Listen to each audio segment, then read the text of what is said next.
Assalamu alaikum friends, my name is Zohaib Hassan and you are watching Zohaib TV.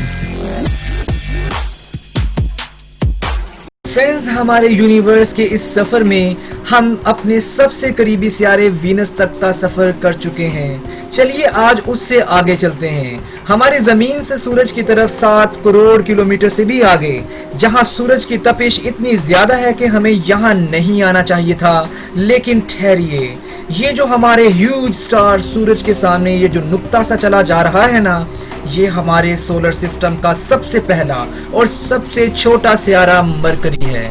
इसकी सतह पर खड़े होकर देखें तो आसमान दंग कर देने वाला मंजर पेश करता है। मरकरी का आसमान काला स्याह है, रात से भी ज्यादा तारीक तर। हमारी जमीन जैसा खूबसूरत नीला आसमान आपको यहाँ नहीं मिलेगा, लेकिन आप हैरान होंगे कि आसमान का असल रंग तो काला ही है। अगर सही मानों में बोला जाए तो असल में वो चीज जिसे हम आसमान कहते हैं असल में कोई रंग नहीं रखती, और आसमान कोई चीज भी नहीं है बल्कि एक अनलिमिटेड लामुतनाही बेपनाह फैला हुआ खला है जिसका कोई रंग नहीं है।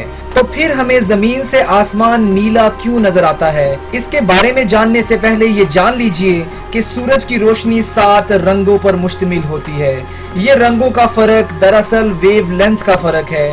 सुर्ख रंग की वेव लेंथ सबसे ज्यादा, जबकि नीले और वायलेट रंग की सबसे कम होती है। जब सूरज की रोशनी हमारे एटमॉस्फेयर में दाखिल होती है तो ऑक्सीजन और नाइट्रोजन के मॉलिक्यूल से टकराती है। रेड, ऑरेंज, येलो और ग्रीन की वेव लेंथ इतनी ज्यादा है कि मॉलिक्यूल्स उन्हें रोक नहीं पाते और ये साफ निकलकर जमीन पर पहुंच जाती हैं, जबकि ब्लू और वायलेट की वेवलेंथ इतनी कम है कि ये मॉलिक्यूल से टकराकर फिजा में बिखर जाते हैं। यही वजह है कि हमें आसमान नीला नजर आता है। लेकिन आपके दिमाग में ये सवाल जरूर पैदा होगा कि ये वायलेट रंग भी तो फिजा में बिखर जाता है, बल्कि ज्यादा बिखर जाता है, तो हमें आसमान बनफशी या वायलेट क्यों नजर नहीं आता? इसका जवाब है हमारी आंख के देखने की सलाहियत।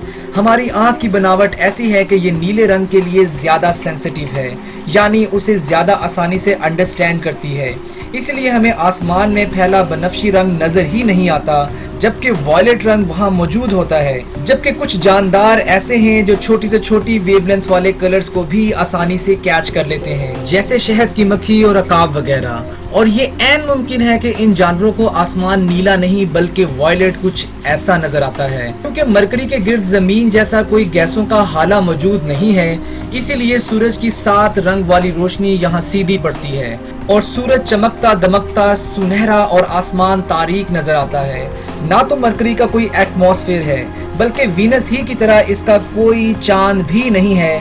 इसकी वजह यह है कि मरकरी की ग्रेविटी इतनी कम है कि ये किसी खलाई पत्थर को जकड़कर अपने गिर्द नहीं घुमा पाता। इसीलिए इसके करीब आते शहाबिये यानी मेटियोरॉइड्स या तो इससे टकरा जाते हैं या इससे 3.5 करोड़ किलोमीटर दूर दहकते और लपटे फेंकते सूरज में जा गिरते हैं। और क्यों ना गिरें, हमारे सूरज की कशिश भी तो गजब की होती है। कायनात में जो जिस्म जितना ज्यादा वजन रखता है, इसकी कशिश भी उतनी ही ज्यादा होती है। जबकि मरकरी एक छोटा सा नन्हा सियारा है और इसका वॉल्यूम और मैस जमीन के वॉल्यूम और मैस का सिर्फ 6% होता है, लेकिन इसकी ग्रेविटी जमीन की ग्रेविटी का 40% है। यही वजह है कि अगर जमीन पर आपका वजन 70 किलोग्राम है तो मरकरी पर आपका वजन 30 किलोग्राम रह जाएगा। आप अपना वजन कम करने के लिए मरकरी पर जा सकते हैं, लेकिन इसमें एक मसला है कि ये कम शुदा वजन आप शायद दोस्तों को दिखाने के लिए जमीन पर वापस ही ना आ सकें। लेकिन अगर आप वजन कम करने के लिए मरकरी पर आ जाएं तो कोशिश करें कि आप यहाँ एक दिन से ज्यादा मत ठहरें, क्योंकि मरकरी वीनस से भी ज्यादा खतरनाक है। यहाँ दिन बहुत बड़े और साल बहुत छोटे होते हैं। यहाँ का एक दिन जमीन पर पूरे 2 साल के बराबर होता है, बल्कि इससे भी थोड़ा ज्यादा। मरकरी अपने महवर के गिर्द एक चक्कर 176 दिन में मुकम्मल करता है, यानी तकरीबन 6 माह में। लेकिन यही मरकरी सूरज के गिर्द 88 जमीनी दिनों में चक्कर मुकम्मल कर लेता है। इस तरह मरकरी का एक दिन मरकरी पर 2 साल से भी ज्यादा होता है, सूरज के इंतहाई करीब होने की वजह से मरकरी हमेशा दो एक्सट्रीम्स के दरमियान रहता है। अगर दिन में यह सियारा 800 डिग्री फ़ारेनहाइट की तपिश से दहक रहा होता है तो रात में इसका टेम्परेचर -275 डिग्री फ़ारेनहाइट तक पहुंच जाता है। अपने निज़ाम शमसी के किंग यानी सूरज का हमसाया बनना चाहते हो तो इतना तो बर्दाश्त करना ही पड़ेगा। सूरज के इतने करीब होने के बावजूद इस पर एक भी आतिशफिशा पहाड़ मौजूद नहीं है जो यहाँ किसी जमाने में होते थे, लेकिन अब सब ठंडे पड़कर खत्म हो चुके हैं। इसीलिए मरकरी एक मुर्दा सियारा या डेड प्लेनेट है, यानी इसके दामन में ना तो कोई आग है और ना ही इसका कोई एटमॉस्फेयर है और तो ना ही कोई मैग्नेटिक फील्ड है। लेकिन इसकी जिंदा दिली देखिए कि कहाँ दहकता आग की लपटें मारता सूरज का पड़ोस और कहाँ इसके किनारों पर छुपी बर्फ की झीलें। जी हाँ, मरकरी पर आतिशफिशा तो नहीं लेकिन बर्फ जरूर है, लेकिन कहाँ? तकरीबन उसी जगह जहां जमीन पर होती है। 1991 में एक रडार ने जमीन से सिग्नल्स के जरिए पता चलाया कि मरकरी पर बर्फ मौजूद हो सकती है, तो जमीन पर साइंसदान चकरा कर रह गए थे कि सूरज के बिल्कुल सामने मौजूद नन्हे मुन्ने सियारे पर बर्फ, ये कैसे मुमकिन है। फिर इसकी तस्दीक के लिए इंसान ने करोड़ों डॉलर्स खर्च कर दिए। 2012 में जब नासा के मरकरी पर भेजे गए खलाई मिशन मैसेंजर ने ऐसी तस्वीर भेजी जिनमें बर्फ की मौजूदगी साबित हो गई, तो खलाई तहकीक में दिलचस्पी रखने वाले खुशी से तड़प उठे। ये बर्फ मरकरी के शमाली हिस्सों में मौजूद गढ़ों के अंदर थी। ये मरकरी की ऐसी जगह थी जहां करोड़ों बरस से सूरज की रोशनी नहीं पहुंची थी। ये गढ़े न जाने कब से मुस्तकिल अंधेरे में थे, इसीलिए जो बर्फ यहाँ गिरी वो सूरज की रोशनी और हिद्दत से महफूज रही। जब ये बर्फ दरियाफ्त हुई तो खला में किसी सियारे पर जिंदगी के आसार तलाश करने वालों की उम्मीदें जाग उठी।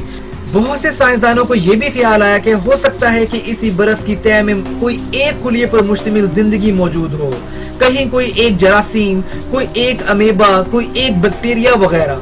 लेकिन मरकरी की तहकीक पर जाने वाले नासा के 2 मिशन मैरिनर और मैसेंजर, दोनों से वहां पर जिंदगी की तस्दीक नहीं हो सकी। इन दोनों मिशंस में से मैसेंजर 33 साल की रिसर्च के बाद रिटायर होकर सूरज के करीब एक मिदार में बेमकसद चक्कर लगा रहा है, लेकिन दूसरा मिशन मैसेंजर जो कि एक रोबोटिक स्पेसक्राफ्ट था, वो 4 साल तक मरकरी के गिर्द तहकीक करते और मरकरी की शानदार तस्वीर भेजने के बाद अप्रैल 2015 में मरकरी पर ही क्रैश लैंडिंग करके खत्म हो चुका है। आज हम सियारे मरकरी के बारे में जो कुछ भी ताज़ा तरीन मालूमात रखते हैं वो सब इसी रोबोटिक स्पेसक्राफ्ट मैसेंजर की भेजी की तस्वीर की वजह से है। इन दोनों मिशंस के बाद भी मरकरी की तरफ मजीद मिशंस भेजने की मंसूबाबंदी की जा रही है और कुछ मिशंस रवाना किए जा चुके हैं। दहकते, खोलते और आग बरसाते सूरज के सामने एक नन्हे मुन्ने सियारे पर जिंदगी भले ही दरियाफ्त नहीं हुई, लेकिन चले बर्फ तो दरियाफ्त हो ही गई। लेकिन सवाल पैदा होता है कि यहाँ बर्फ आई कहाँ से। कहा जाता है कि ये बर्फ वहीं से आई जहाँ से जमीन के लिए आई थी, तो फिर जमीन पर बर्फ कहाँ से आई, इस बारे में इंशाल्लाह हम अपनी अगली किसी वीडियो में जानने की कोशिश करेंगे। फ्रेंड्स, आज के लिए बस इतना ही। वीडियो पसंद आने पर वीडियो को लाइक कीजिए, चैनल को सब्सक्राइब कीजिए और बेल आइकॉन पर जरूर क्लिक कीजिए। इंशाल्लाह हम बहुत जल्द न्यू वीडियो के साथ आपकी खिदमत में हाजिर होंगे। तब तक अपना ख्याल रखिएगा। Thanks for watching this video. Allah Hafiz.